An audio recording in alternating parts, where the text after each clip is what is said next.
Hey guys, how you doing today? It's your girl, Miss Debs, coming to you from Deborah's Delicious Dishes here in Orange, New Jersey. Giving honor to my Lord and Savior Jesus Christ because he's so worthy to be acknowledged and praised. Guys, I'm paying respect and homage for Black History Month. So for me to give back, I am doing a little, not a review, I'm talking about a part of my childhood. Um, there was a movie out called Claudine, and I can totally relate to this movie because a lot of it related to my mom and what I grew up knowing, being a African American child in the early 70s. This movie was called Claudine. It was about a young Black mother from Harlem, New York City. And Claudine was a divorcee and she was a mom of six. It brings a lot to my childhood and it comes to mind for me. It was definitely a symbol of my childhood because, like I said, I can relate totally because I was raised by a strong Black mom. And my mom had seven children and she raised us on her own. Um, and she was a divorcee, and my mom was strong and she worked and she did what she had to do to survive for her children. So Claudine is the epitome of what a young Black single mom went through back then in the day. Okay, so like I said, the movie is called Claudine. It's about a Black mom, and it was a fictional character, but it was so true. Because a lot of us Black people, Black young people that grew up back in that era, we can relate if you came from a single household. So the actress who played the part of Claudine was Diane Carroll, the most beautifulest woman I ever seen in my life. And the actor who played her boyfriend was James Earl Jones. Okay, so Claudine was living on welfare with six children. Then she finds love with this guy named Rupert, who's a garbage collector, a garbage man. And Rupert had issues going on in his life. He was divorced and he was paying child support to his ex-wife for children that he couldn't even see. So he had a chip on his shoulder from that. And Rupert was just a single man, just barely making it because back then you didn't make much money. And Claudine was a maid where she would get on a bus every morning and go to her job, in the suburbs. She's coming from the city. And it was just a hard thing for her to do, but she had to make a living for her and her family. And it was demeaning to her because, back then in corporate world, a Black woman wasn't accepted. So she had to do what she had to do to make ends meet for her and her family. So, like I said, she would go to the suburbs and she would work a maid job. So that's where Rupert came into the picture. Like I said, he was a garbage collector, and on his route, he used to go to the house where Claudine was the maid for, right? So, one day Claudine was coming out the house because they will always forget to get the garbage cans to this particular house. So Claudine said, "Well, I'm going to catch them this morning. And I'm going to give them this garbage because it's just piling up." So, hence, that's how she met Rupert. Okay, so there's a song track from this movie, guys. You got to check out the movie and you have to go check out the soundtrack. um what Gladys Knight and the Pips did the soundtrack for this movie. It is awesome, guys. I'm telling you, all the songs, like with any movie, relates to the movie. But there's a verse in here that says it was Claudine was just, well, the song was saying that this was relating to Claudine. They call her a lazy woman, mentally unfit, who doesn't love her children, which was definitely not the case. But she was living in a society where a Black person, a Black woman, her voice was silent. Like you didn't mean anything if you were a single Black mother, whether you were divorcee, your husband died, or whatever. You wasn't looked upon as anyone that was that should be looked upon.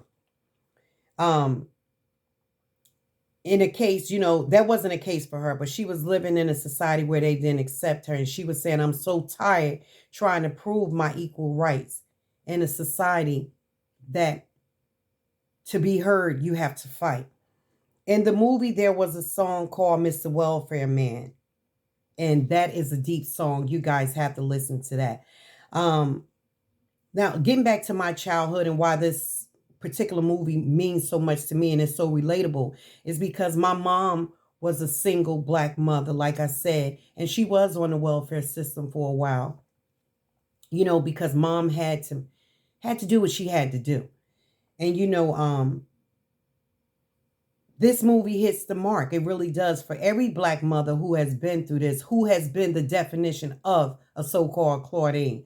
So Claudine meets the garbage man named Rupert, played by James Earl Jones, as I said. The couple's relationship is complicated by their poverty and the restriction of the welfare system and the hostility of her children, particularly the eldest son, played by actor Lawrence Hilton Jacobs, who believed that Rupert would leave his mom just like the previous husbands had. Throughout the movie, a nosy social worker visits Claudine's shabby apartment and asks if she's employed and is she dating. Claudine tells the woman that she is single and she's definitely unemployed, but she actually does work and has a boyfriend who is Rupert. But she dare tells her because then her benefits will be cut.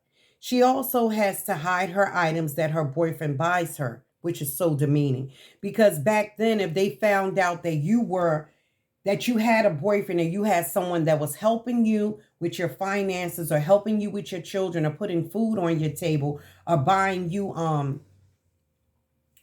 items to go into your home, they will feel like you're milking the system. How dare you to do that? And we're helping you take care of your children, and you're going to go behind our back and have a boyfriend. Like, you're not supposed to have a life because you're on welfare. So that was a devastating crush to their relationship, because Rupert felt less than a man, and then he felt, here I am taking on this responsibility. I have children of my own that I'm paying child support for, and I can't even be with my children. I can't even touch and be with my children, but I have to pay child support to the mom, which is rightfully so. But he wasn't making money as it was, because back then, like I said, being a garbage man, you wasn't making anything. So he had a little shabby in an apartment, but and then it was like he felt some type of way about that one time the social worker came and Claudine had to hide him in the closet, and the social worker saw him. But it was just so demeaning to try to be in a relationship and to bring a blended family together back then, because it wasn't accepted. So you couldn't work under the table, you couldn't have any extracurricular activities, you couldn't have a love life, because how dare you, because you were on welfare and society and the system was paying for your welfare. So you're not supposed to have a life. So they deemed her as a mom who was unfit, who was mentally challenged, and that she didn't love her children, which I stated before, which she did. So in this particular story, her son, he got into this activist organization, something like the Black Panther, where he had put in his head that he didn't want to have children. He didn't want to bring children into an unjust world and being judged by the color of your skin. He didn't want to do that to a child, to bring them into a world who was going to be automatically unjustified just because they wasn't quote unquote white America. So he had decided that wasn't for him to bring a child into this world. Then, so he got in trouble dealing with this organization. He got locked up. And then he had told Rupert, if you ever hurt my mom, I will make you shed blood, because he got tired of seeing his mom going through this with these men that would come and, she married them and she give them children and then they just walk away from her. So then her oldest daughter got pregnant at 16, which I can totally relate to because that happened to me. And her mom just lost it on her. She beat her daughter with the brush, and it really took a toll on her. But if you can believe this or not, I really understood where her mom came from in a sense, because she knew how they were living in a society that didn't accept them anyway as being so-called underclass people. So the mom told the daughter, she was hurt from what her daughter did, because she wanted, okay, just tell your dad or get the door. She wanted her daughter to be able to live in society and go far in life and get her education, and so she wouldn't have to go through that. Hold on one second, guys. Like I was saying, I don't condone her mom beating her. I'm against that, but I'm just saying, like, I understood because the mom was so disappointed in her, just like my mom was with me, because they have so much hopes and aspiration for you, and they want you to get through life. And we already have stigmatism and different things that's against us in society. So why, as a mom put it, make it difficult for yourself? But this movie, like I said, it made me cry, it made me laugh, it made me connect on so many different levels. Um, for one, it put me back to my childhood, and even though it was a rough time, it was a happy time because my mom always made it home for us, and it was like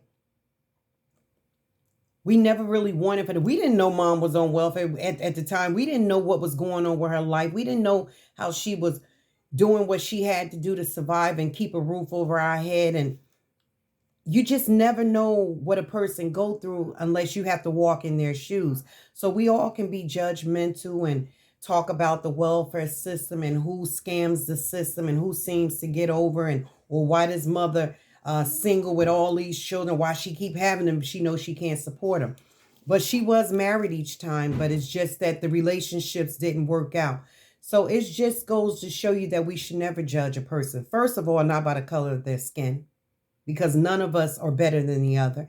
And it's just that it's sad that we live in a society where a young man wouldn't want to bring a child into this world because he know how their life will be deflected and what will go on with them in normal society, of how even in today 2022 we're still not accepted in a lot of places, in a lot of work fronts.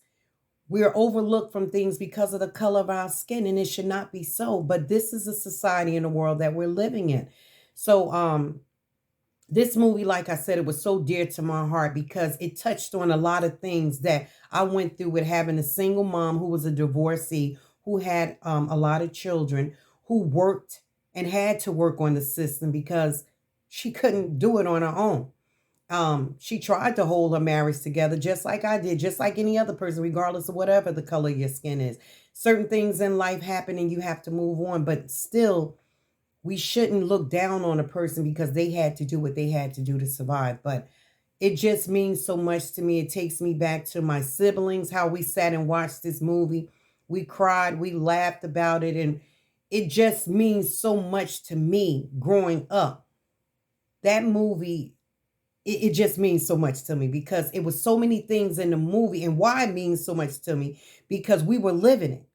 We were actually living this movie. And just to know that what you tried to do in life and things you wanted to accomplish back then, some of the things you couldn't accomplish, you know, and but just family, just holding it together and blending a family together that society thinks shouldn't come together because of you're not being able to have it, financially wise, and you're not stable, in your relationship with your past relationship. So how can you come together and take on this family and this woman? And Rupert dealt with a lot of things in the movie because the kids didn't automatically accept him, and they was harsh and a little brutal to him when he first came to the house because they were looking at it, okay, here comes another deadbeat that's just going to use my mom and going to push her to the curb and us along with it. So why should we get attached to this guy? So in so many avenues, I can relate to this movie. But if you don't do anything else for Black History Month, go check out this movie. It's called Claudine. This movie will always, to the day I die, be a part of my life. And I just wanted to share that with you guys, and just paying homage to Black History Month to show you that we have come a long way. We have evolved, but in some places, and some narrow-minded people, we will never be accepted, but that's their hang up, not mine. I have been in positions where I worked when I was doing private duty nursing, and I was called the N word when I would go into the suburbs back then, back in the early 80s. And we as Black people, we have been through a lot. But my motto is to keep going. I don't justify I don't justify my color for anyone. What you see is what you get, and if you don't like, then don't look at it. I just love being who I am. I love the color of my skin. I'm comfortable in the color of my skin, and I love what my people stand for. That's it in a nutshell. Happy Black History Month. Check out this movie, Claudine. You won't. This movie is just all that in a bag of chips. You have to check out this movie. It was so the core of my existence back in the late 70s, the early 70s. Thank you guys so much for joining me. This is my homage to Black History Month. God bless you guys, and may heaven smile down upon you. Your girl is out. Check out the movie, Claudine, if you don't do anything else.